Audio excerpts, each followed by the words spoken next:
This episode of SciShow is brought to you in partnership with Gates Notes. If you're a college student, you can head to gatesnotes.com or click the link in the description to download a free ebook of How to Avoid a Climate Disaster by Bill Gates from October 24th to October 31st, 2021.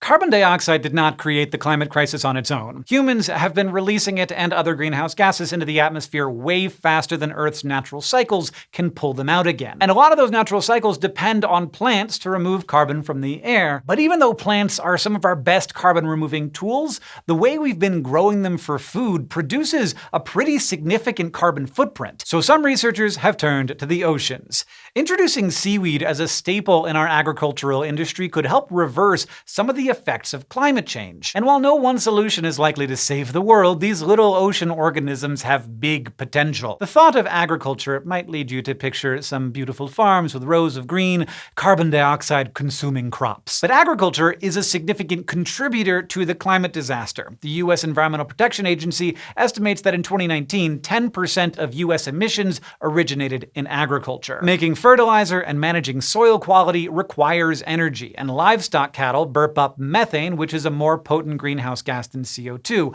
Not to mention, farm equipment needs fuel. Now, I like eating, and I bet that you do too, so eliminating agriculture isn't really on the table. But there are some creative ideas out there for how to improve its climate impact. One of them is growing in the oceans as we speak. Seaweed-based food systems have the potential to leave a much smaller carbon footprint than the land-based food systems we rely on today. Now, seaweed can refer to a huge array of different organisms, including plants and algae, but they're all ocean-based photosynthesizers that use carbon dioxide to produce energy. In general, seaweed and seagrasses can take in more carbon compared to land plants, and they can store 2 times as much carbon per square mile as a tropical forest. And there's extra advantages to these marine organisms growing in the oceans. CO2 dissolves in seawater, leading to the formation of carbonic acid, which decreases the ocean's pH. This ocean acidification is a huge threat to marine life, particularly corals and shelled animals. But seaweed uses that CO2 for photosynthesis and can pull it from the water, not just the air.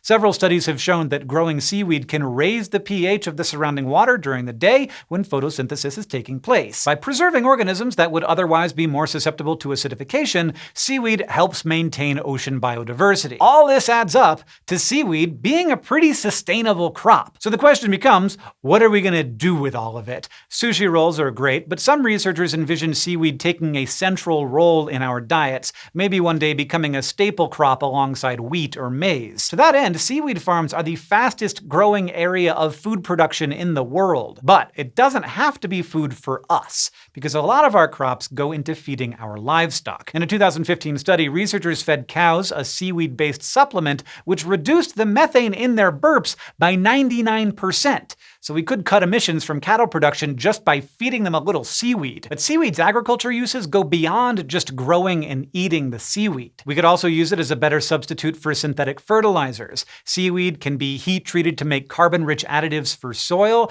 This seaweed biochar, short for biological charcoal, is rich in nutrients and can increase crop productivity. The process of making biochar releases some gases that can be collected and used to make fuel, and others that can be burned to produce the heat needed to make more biochar. That means components of seaweed could be used to make biofuel, at least on a small scale, but also help sustain itself as a source of fertilizer. Now, seaweed is not going to replace all of our fuel supplies. A 2017 analysis reported that we may only be able to grow enough seaweed to produce 10% as much energy as what we currently get from wind farms. That's because we can't just build as many seaweed farms as we want wherever we want. They need specific temperatures and nutrients that aren't found all over the ocean. Even if we could, the seaweed probably wouldn't grow as well in colder waters, so it wouldn't take in CO2 as efficiently. This means it's more reasonable to limit seaweed farms to specific locations where they're going to thrive. So no, seaweed cannot save the world, not by itself. But the odds of finding a single solution to all of our climate change problems are not good.